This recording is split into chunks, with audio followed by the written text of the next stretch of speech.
Salut les amis, aujourd'hui je vais vous présenter mon petit Airbnb qui est situé dans le 77, proche de l'aéroport Charles de Gaulle et du parc Astérix. Là vous arrivez dans l'entrée principale de l'appartement. Sur cette partie-là vous avez toutes les informations juste ici. Le canapé lit pour 2 personnes avec le petit coin TV juste à côté. Sur cette partie-là, la table pour manger à 4 personnes. Le petit coin café, thé, un peu détente. Juste ici, on a la cuisine fonctionnelle.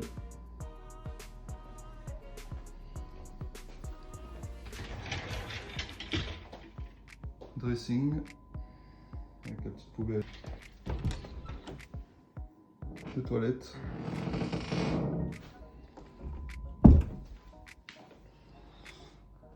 La chambre pour 2 personnes également, donc lit à 140 par 190, canapé lit 140 par 190 et juste ici la salle de bain.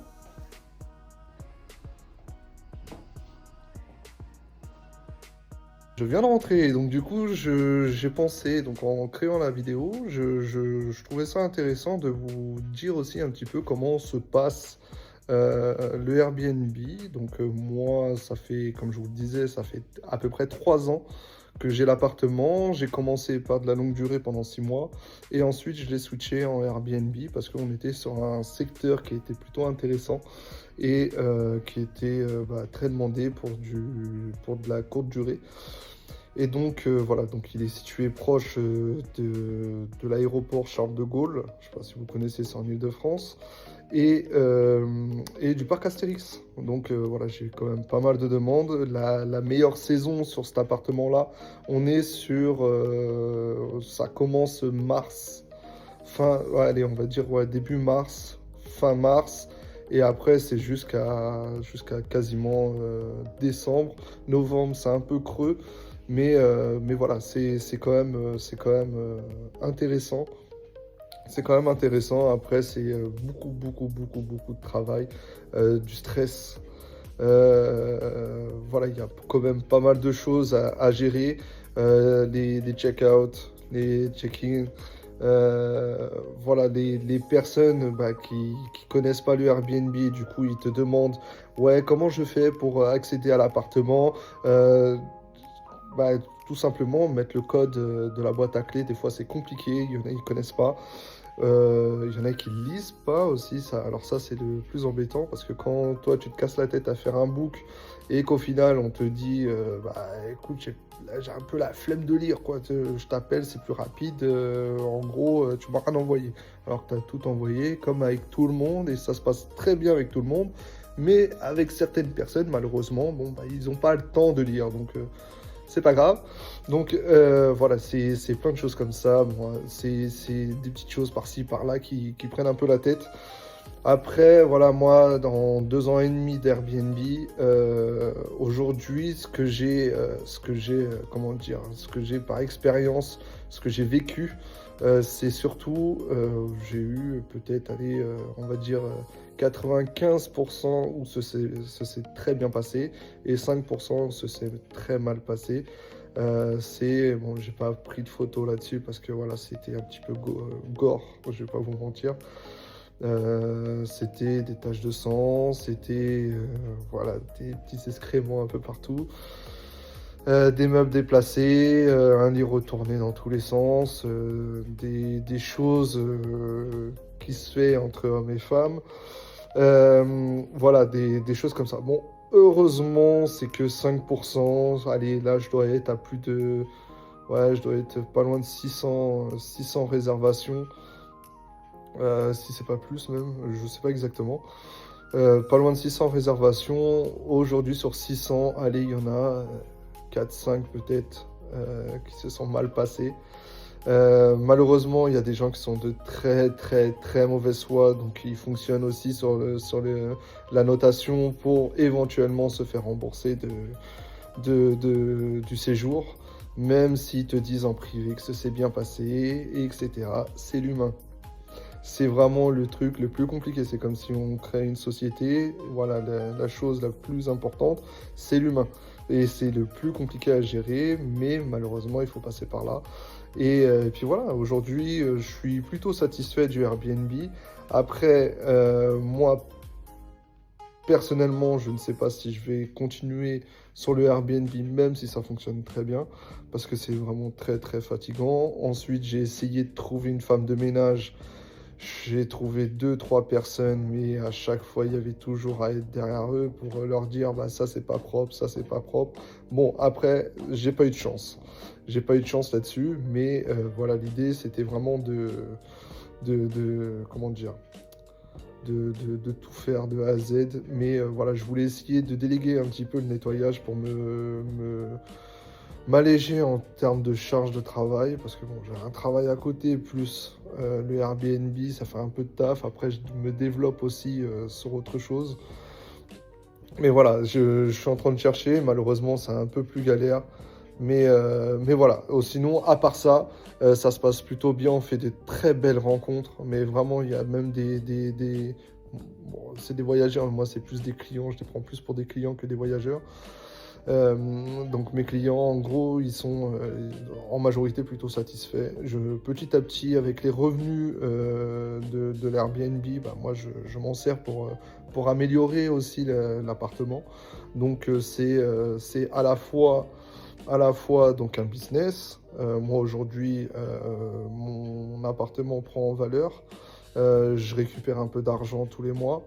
Euh, et avec cet argent, j'essaye d'améliorer au maximum. J'ai par exemple créé alors ça je l'ai fait moi-même, mais j'ai créé un caisson pour un tableau électrique par exemple, parce que bon, bah, sur cette ville, il y a le permis de louer, et donc ça c'est très important. Donc vous voyez, en fait, il y a pas mal de choses à voir, et surtout rester informé des nouvelles réglementations. Parce que l'Airbnb n'est pas très très bien vu. Je pense que ce n'est pas intéressant de gagner de l'argent pour l'État parce qu'ils n'aiment pas ça. Bref, je vais pas aller plus loin là-dessus. Mais voilà, derrière, non, franchement, c'est plutôt intéressant. Bon, c'est beaucoup de stress, ça il faut l'avouer. C'est énormément de stress. C'est de la patience. Parce que quand tu as des personnes qui respectent pas les check-out, donc toi tu vas là-bas, tu es obligé de leur dire gentiment, bah écoutez, le check-out il était à 10 heures, donc il va falloir penser à partir, parce que il y a les prochains clients, voyageurs qui arrivent d'ici quelques heures. Donc du coup, il faut pouvoir prévoir le nettoyage, etc., etc., etc. Donc ouais, c'est plus le Airbnb. Bon, c'est une fois qu'on gère le truc. Bon, après, c'est des automatismes, hein. Bah, on arrive, on prépare l'appartement, comment dire, on fait ce qu'il faut. Voilà, on fait quelque chose de propre. Et puis après, on transfère le code au voyageur. Et derrière, bah, on n'a plus qu'à attendre. Plus qu'à attendre, on encaisse, il faut l'avouer, on encaisse de l'argent, pas mal d'argent. Euh, et puis voilà, en fait, au début, c'est très compliqué parce que c'est un peu comme partout, comme toute entreprise, on va dire, entre guillemets. Il faut prendre le temps de se faire connaître. Moi, j'ai des voyageurs, ça fait déjà au moins 5 ou 6 fois, ils sont venus dans l'appartement, qui kiffent. Pourtant, c'est un appartement très classique. Voilà, je n'ai pas voulu en faire tout un pataquès, mettre 50 000 euros de travaux, faire du atypique ou quoi que ce soit. Mais il fonctionne très très bien. Moi, voilà, c'est un appartement, voilà, en travaux, j'ai peut-être fait 4-5 000 euros dedans. L'ameublement, ça m'a coûté peut-être 1005 à peu près, 1005-2000 euros. Et j'améliore en fait. J'améliore jour après jour, mois après mois, année après année. J'améliore l'appartement et franchement, ouais, je suis plutôt satisfait. Là, je prévois de faire un changement de fenêtre par exemple. Ça, c'est avec les revenus Airbnb. Voilà, moi, je veux vraiment financer au maximum au maximum l'appartement avec l'argent que je récupère du Airbnb. Donc, ouais, voilà, il faut être patient. Il y a de l'argent qui rentre. Par contre, il faut pas faire n'importe quoi. Il faut faire des bonnes déclarations. Il faut être carré vraiment sur tout. Et voilà, savoir calculer quand même différentes choses. Voilà, le DF. Moi, j'ai tout mis. Au début, j'étais par exemple, un truc tout bête. Sur les radiateurs, j'étais sur des radiateurs standards, enfin à inertie sèche, électrique. Et du coup, j'ai vu que sur la première année en électricité, ouais, les gens ils se faisaient un peu plaisir, des 26 degrés, des 30 degrés, je fais, waouh, ça va loin. Franchement, les gens ils abusent. 30 degrés dans un appartement, celui-ci c'est un appartement de 32 mètres carrés. Ouais, 30 degrés, c'est chaud, hein. Moi, ouais, je dis 30 degrés, c'était 29 degrés. 29 degrés, c'est un four, quoi. Moi, je rentrais dedans, mais putain, j'ai dû me mettre torse nu, quoi, pour être à l'aise, quoi. 30 degrés, je suis choqué. J'étais choqué.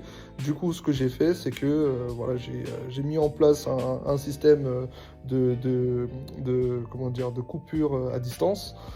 Et du coup, bah, je vois les consommations, je réduis quand il faut réduire et quand il y a trop d'abus, voilà. Donc je gère un petit peu plus les températures, je préviens le voyageur, voilà, qu'il ne faut pas abuser non plus. L'appartement il est très bien isolé. Derrière, voilà, j'ai travaillé dedans pour faire les travaux, tout ça. Je mettais 18 degrés, c'était un four déjà. Mais ouais, c'est plein de choses comme ça. Malheureusement, voilà, il y a des gens qui sont un peu plus frileux que d'autres. Il faut ça, c'est le jeu, c'est comme ça. Il y a des frais en électricité, des fois je paye. Par exemple, l'année dernière, en janvier, j'ai sorti presque 250 € dans le mois pour un 32 mètres carrés en électricité. Parce qu'il y a le chauffe-eau électrique, il y a l'électricité, mais ouais, c'est le mois le plus hardcore. Après, il faut prendre des décisions. Se dire, est-ce que je loue en janvier, vu que c'est une période assez fraîche, et du coup, est-ce que c'est intéressant pour ma rentabilité de laisser ouvert à la réservation, etc. Donc, c'est des choix à prendre.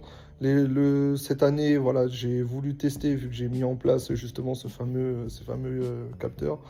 Et du coup, ouais, ça c'est un petit peu mieux. Les gens font. Bah, voilà, après, j'essaye quand même de leur faire comprendre que bah, c'est à la fois écologique, économique, et puis c'est pas bon pour la santé, tout simplement, de mettre des 30 degrés. Voilà, c'est énorme. Donc voilà, je pourrais en parler pendant des heures et des heures, mais aujourd'hui, voilà, pour moi, c'était intéressant aussi de vous partager mon expérience sur le Airbnb. Quand je dis Airbnb, c'est de la location de courte durée, que ce soit Airbnb ou Booking, voilà, il n'y a pas de préférence entre les deux. Moi, je suis sur les deux. Et ouais, après, si vous voulez qu'on parle un peu plus des plateformes plus tard, si vous voulez, n'hésitez pas. Dites-le moi en commentaire si ça vous intéresse et moi je pourrais faire une vidéo là-dessus. Avec mon expérience, aujourd'hui, Airbnb, n'écoutez pas les gens. Bon, après peut-être que j'ai eu de la chance aussi aujourd'hui, mais la chance, c'est pas que de la chance non plus. Parce que je voyais par exemple au début, je faisais des prix pour me faire connaître qui étaient largement en dessous, on va dire, de la concurrence. J'aime pas trop dire de la concurrence parce que pour moi, il n'y a pas de concurrence. C'est comme ça. Moi, je fonctionne, c'est au feeling. Si ça fonctionne, tant mieux. Ça fonctionne pas, bah, tant pis. Hein, je veux pas m'arrêter de vivre. Mais après, ouais, c'est que. Ouais, il y en a, par contre, ils sont prêts à te mettre les bâtons dans les roues, mais voilà, c'est une petite guerre des Airbnb, mais après, c'est assez drôle. C'est assez drôle parce que quand tu fais pas attention à ça, après, tu as les notations, t'as les retours des clients, tu as les petits dommages dans l'appartement. Par exemple, j'ai une personne qui m'a bouché les toilettes, qui a pas voulu assumer ce truc-là. Il avait réservé 3 nuits et il me dit qu'en gros, c'était de ma faute. Je suis ok. C'est de ma faute. C'est toi qui vas dans les toilettes, c'est toi qui lâches ta prude. Et après, tu me dis à moi, c'est de ma faute parce que les canalisations, elles sont anciennes. Je fais, mes mecs, ça fait plus d'1 an que je loue. en courte durée, ça fait plus d'un an, et tu me dis, j'ai jamais eu ce problème-là, et là tu me dis, t'es resté 3 jours, et c'est de ma faute. Je m'arrête. Ouais, et à un moment, bah, en gros, voilà, ça, j'irai pas plus loin là-dessus, mais il y a des... J'ai fait une demande sur Airbnb, parce que c'était un client Airbnb, et du coup, je lui ai dit bah, très clairement que voilà, je demande un dédommagement là-dessus, parce que moi, ça m'a coûté 250 euros pour une prestation en urgence du plombier. Il m'a facturé 250 euros, ça pique un peu. Et Airbnb, en fait, franchement là-dessus, il n'y a rien à dire, ils m'ont remboursé. Allez, 48 heures après, j'ai eu le remboursement sous preuve avec la facture, quoi. Mais franchement, ouais, c'était plutôt une expérience un peu stressante, parce que bah, j'avais un voyageur qui est arrivé quelques temps après. C'était quoi? J'avais peut-être 2 heures pour préparer l'appartement et gérer ce problème-là. J'ai fait en sorte de gérer ça. Ça s'est très bien passé parce que j'ai réussi à trouver le plombier. Du coup, il m'a géré ça. Et aujourd'hui, bah, ça fonctionne très bien. Le toilette, il n'est pas bouché. Donc voilà, c'est parfait. Et puis voilà, on continue, on continue, on continue. J'espère que cette année sera encore meilleure. Et puis, je vous souhaite également de réussir dans vos projets. Et voilà, encore une fois, n'hésitez pas, si jamais vous avez aimé la vidéo, un petit commentaire, un petit pouce bleu. Et surtout, abonnez-vous parce que ça aide, ça donne la force et ça fait plaisir. Voilà, et si vous souhaitez avoir d'autres vidéos sur la location courte durée, n'hésitez pas, je vous donnerai toutes les infos que je peux vous donner au maximum. Et pourquoi pas faire un live, un de ces quatre. Donc voilà, allez les gars.